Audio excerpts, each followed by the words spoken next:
Hello guys, ഞാനെന്ത് കഴിക്കുന്നതെന്നല്ലേ? മക്രോണിയാണ് with chicken.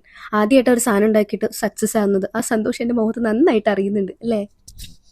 അപ്പോൾ നമ്മുടെ മക്രോണി ഇവിടെ ഉണ്ട്, പിന്നെ ചിക്കൻ ഉണ്ട്. ചിക്കൻ്റെ അകത്ത് നമ്മൾ എന്ത് ചെയ്യുക? ഉപ്പ്, അതുപോലെ തന്നെ തൈര്, കുരുമുളക് പൊടി, വേണമെങ്കിൽ കുറച്ച് മുളക് പൊടി, അതുപോലെ വെളിച്ചെണ്ണ, ഉപ്പ് ഇതെല്ലാം കൂടിയിട്ട് ജസ്റ്റ് ഒന്ന് മിക്സ് ചെയ്ത് കുറച്ച് സമയത്തേക്ക് നമുക്ക് മാറ്റി വെക്കാം. ഈ ഒരു സമയം ഉണ്ടല്ലോ, ഈ സമയം നമുക്ക് നമ്മുടെ മക്രോണി പൊട്ടിക്കാം. ഇത് പൊട്ടിച്ച പാടെ നിലത്തേക്കൊക്കെ ഫുള്ള് വീണിട്ടാ. പിന്നെ ഞാനത് അവിടെ നിന്നൊക്കെ പെറുക്കിയെടുത്ത് പിന്നെ കഴുകി എടുക്കണ്ടേ. പിന്നെ അത് കഴുകി നമ്മളൊരു പാനിലേക്ക് മാറ്റി വെച്ചു. പിന്നെ കുറച്ച് ഉപ്പും പിന്നെ കുറച്ച് വെളിച്ചെണ്ണയും കൂടി അതിനകത്ത് വെച്ചിട്ട് നമുക്ക് വേവിച്ചെടുക്കാം. ആ സമയം കൊണ്ട് നമ്മുടെ വെജിറ്റബിൾ ഒക്കെ ഇവിടെ റെഡി ആയിട്ടുണ്ട്. അപ്പോൾ നമ്മുടെ വേവിച്ച് വെച്ച മക്രോണി റെഡി ആയിട്ടുണ്ട്. അതിനകത്തുള്ള വെള്ളം കളയേണ്ടിട്ട് മാറ്റി വെക്കാം. അതിനുശേഷം പാനിലേക്ക് ബട്ടർ ഇട്ട് കുറച്ച് വെളിച്ചെണ്ണയും കൂടി അതിനകത്തേക്ക് ഇടാം കേട്ടോ. പിന്നെ നമ്മുടെ വെളുത്തുള്ളിയും കാര്യങ്ങളൊക്കെ അതിനകത്തേക്ക് ഇട്ട് കൊടുക്കുക. പിന്നെ വെജിറ്റബിൾസ് എല്ലാം ഇട്ട് കൊടുക്കുക.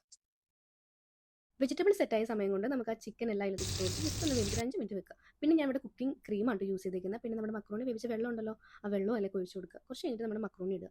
മക്രോണി ഇട്ടതിന് ശേഷം നമ്മൾ കുറച്ച് ചീസ്, അതുപോലെ തന്നെ ചതച്ച മുളക്, പിന്നെ നമ്മുടെ മല്ലിയില ഇതെല്ലാം ഇട്ട് കഴിഞ്ഞപ്പോഴത്തേക്കും നമ്മുടെ പാസ്ത റെഡി.